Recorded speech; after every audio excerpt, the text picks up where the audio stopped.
بسم الله الرحمن الرحیم. رب اشرح لی صدری و یسر لی امری واحلل عقدة من لسانی یفقهوا قولی به حق محمد و آل محمد انشاءالله.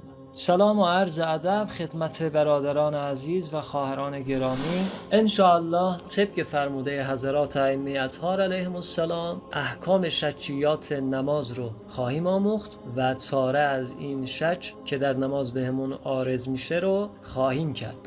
شج در نماز یعنی این که شخصی در زیادتی و کمی نمازش شج بکنه، یعنی این شخص، این بنده خدا ندونه که تو رکعت اول هست یا دوم، تو رکعت دوم هست یا سوم، یا تو رکعت سوم هست یا چهارم، نمیدونه. به این میگن شج در نماز.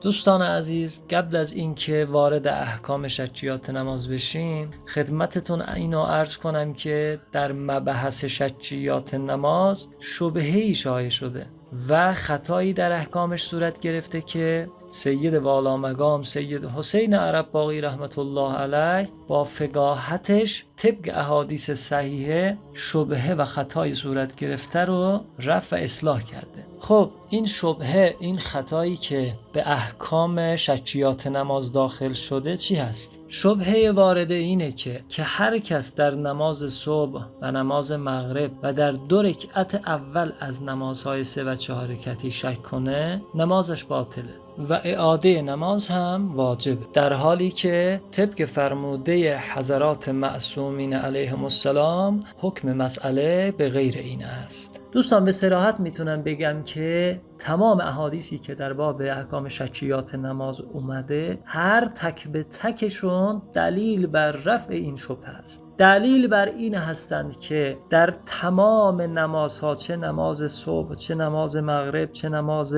ظهر، عصر، عشاء، در تمام نمازها میتونیم تدارک ببینیم، میتونیم بنا رو بر اقل و اکثر بذاریم و نماز باطل نیست و اعاده هم نیاز نیست. در واقع اعاده واجب نیست طبق احادیث صحیحه که سید والا مقام تک تکشون رو آورده و بیان کرده. اما حدیث اول جناب حسین ابن ابوالاعلی روایت کرده که از حضرت صادق علیه السلام سوال کردم از کسی که در نماز شک می کند و نمیداند که 2 رکعت است نماز او و یا اینکه 1 رکعت است. حضرت چی فرمودند؟ تمام می کند نماز را در 1 رکعتی. اما حدیث دوم جناب ابن ابو یعفور هم روایت کرده که از امام صادق علیه السلام سوال کردم از کسی که نمیداند که 2 رکعت است نماز او و یا اینکه 1 رکعت. حضرت چی فرمود؟ در 1 رکعتی تمام می کند. اما حدیث سوم با 1 راوی دیگه جناب عبدالرحمن، دوستان به راویا دقت کنید، این متفاوت بودن راویا، متفاوت بودن معصومین در یک مورد از احادیث خیلی مهمن. اینا همون بحث فقاهت در احادیث ها هستن. از حضرت کاظم علیه السلام سوال کرد از کسی که نمیداند که نمازش 1 رکعت است و یا 2 رکعت. فرمودن که بنا را به 1 رکعت میگذارد. این 3 حدیث شریف به ما یاد دادن که اگر شخصی بین رکعت اول و دوم شک کرد میتونه بنا بذاره. رکعت اول و دوم تو کدوم نمازها هست؟ نماز صبح، نماز ظهر، عصر، مغرب، عشاء، همشون. آیا در این احادیث حرفی از بطلان نماز شده؟ اما ادامه احادیث، ادامه احکام و ادامه دلایل حدیث شریف در کتاب شریف تهذیب جناب عمار از امام صادق سوال کرد از کسی که در نماز مغرب شک کرده و ندانسته که در 2 رکعت است یا 3 رکعت. حضرت فرمود سلام را میگوید و بعد از آن قیام میکند و 1 رکعت نماز بر آن اضافه و علاوه میکند و بعد از آن فرمود که این نماز قسم به خداوند هیچ وقت قضا نمیشود، یعنی هیچ وقت در زمان شک کردن اعاده دوباره به جا آورده قضا نمی شود که حضرت اینجا قسم خورد. به حدیث شریف دقت کردید؟ به سوال راوی دقت کردید؟ سوال راوی در مورد نماز مغرب بود، مگر اینجا حضرت فرمود نمازش باطل باید اعاده کنه؟ پس در نماز مغرب طبق این حدیث شریف عمار هم نماز صحیحه، میشه بنا گذاشت و باطل نیست و اعاده دوباره هم نیاز نیست. اما حدیث بعدی، حدیث شریف در کتاب شریف تهذیب الاحکام، باز هم از جناب عمار هست. روایت کرده که از امام صادق علیه السلام سوال کردند از کسی که در نماز صبح شک می‌کند و نمی‌داند که یک رکعت است و یا 2 رکعت. امام صادق علیه السلام فرمود بنا را به 2 رکعت می‌گذارد و تشهد می‌گوید و بعد از آن که نمازش رو تمام کرد 1 رکعت نماز میگذارد. اون 1 رکعت نماز هم نماز احتیاط هست. قبل از اینکه ادامه این حدیث شریف رو خدمتتون عرض کنم، یک مسئله خدمتتون عرض کنم. 3 تا حدیث قبلی یادتونه؟ اونجا هم تو 2 رکعت شک کرده بودیم. تو رکعت اول و دوم حضرت فرمود بنا رو بذار به اقل، یعنی کمتر، و نمازت رو بخون. ولی در این حدیث حضرت فرمود بنا رو بذار به اکثر و 1 رکعت هم بعد نماز اضافه بکن. این یعنی شخص اختیار داره بنا رو به اقل بذاره نمازش رو تموم کنه یا بنا رو به اکثر بذاره و 1 رکعت هم بعد نماز اضافه کنه. این اختیار در شخص خودش است.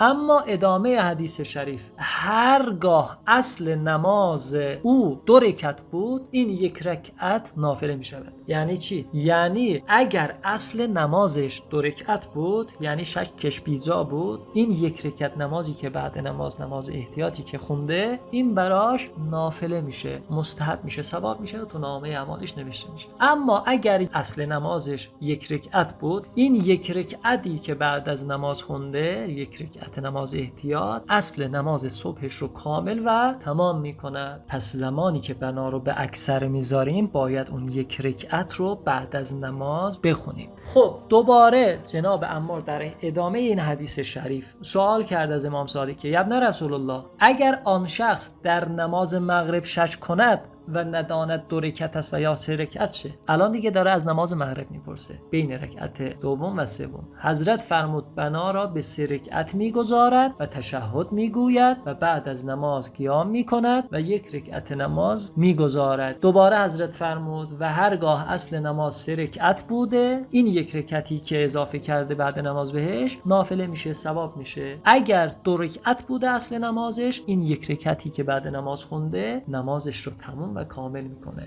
بعد از این فرمایشات آن حضرت دوباره فرمود این نماز قضا نمی شود، به خداوند قسم یاد میکنم. خب ببینیم سید والا مقام سید حسین عرباغی رحمت الله علیه بعد از نقل این احادیث چی فرمودند؟ سید والا مقام فرمودند که از این احادیث معلوم می شود که شک در نماز 2 رکعتی و در 2 رکعت اول از نمازهای 3 رکعتی و 4 رکعتی و شک در نماز صبح و مغرب باعث بطلان نمازها نمی شود و چنان که شک در نمازهای 4 رکعتی تدارک می شود، ها کذا در نمازهای 2 و 3 رکعتی و در 2 رکعت اول از نمازهای 4 رکعتی هم تدارک خواهد شد، بدون فرق در بین رکعات 1 یا 2 یا 3 و یا 4. و حمل کردن این همه احادیث را بر تقیه معنی ندارد. چرا؟ زیرا که این احادیث از اشخاص مختلف نقل شده. دیدید دوستان، گفتم به راویا دقت کنید، راویا مختلف هستند. پس اینجا یک مسئله فقهی هم از این بزرگوار یاد میگیریم، یعنی این که متفاوت بودن راویان در چندین حدیث که یک حکم را میفرمایند، این یعنی این که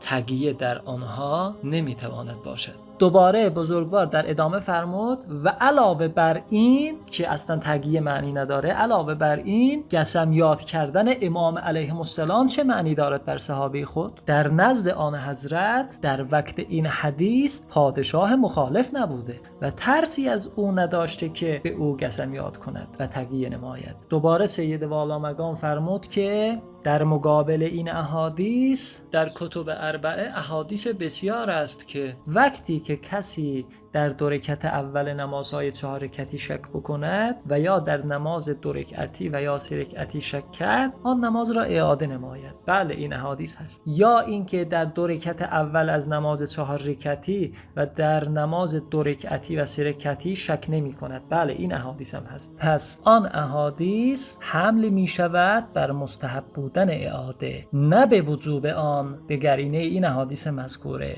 یعنی چی؟ یعنی اونجا که فرموده اعاده کنید یعنی استحباب داره، ثواب داره از اول بخونید، نه اینکه نماز باطل بشه و واجب بشه اعاده کردن، به قرینه این احادیثی که خدمتتون عرض شد. و در ادامه سید فرمود و اگر آن احادیث، یعنی احادیثی که امر به اعاده شده، حمل شود به وجوب اعاده، یعنی اگر بگیم که اعاده واجبه، چنان که اکثر علما فرموده اند، لازم می شود رد و طرح این احادیث که ذکر شد. لازم میشه که این احادیث رو کلا رد کنیم. با وجود قسم یاد کردن آن حضرت که نماز صبح، نماز مغرب در صورت شک در آنها قضا ادا دوباره به جا آورده نمی شود، حضرت قسم خورد دیگه. در مقابل قسم آن حضرت چطور گفته می شود که باید اعاده شود، نماز باطله؟ این بسیار واضح است. سید فرمود این بسیار واضح است. و اما دلایل دیگر، بله دوستان، بله باز هم دلیل هست، باز هم سند و مدرک هست. مسئله هنوز به اینجا ختم نشده. باز هم سند و مدرک هست از کلام ائمه معصومین علیهم السلام بر این که در زمان شک در نماز صبح، مغرب و در 2 رکعت اول از نمازهای 3 و 4 رکعتی، زمانی که شک کردید در این نمازها، نماز باطل نیست، میشه تدارک دید، میشه بنا گذاشت. اما ادامه دلایل، ادامه احادیث و ادامه احکام در پست بعدی ان شاء الله.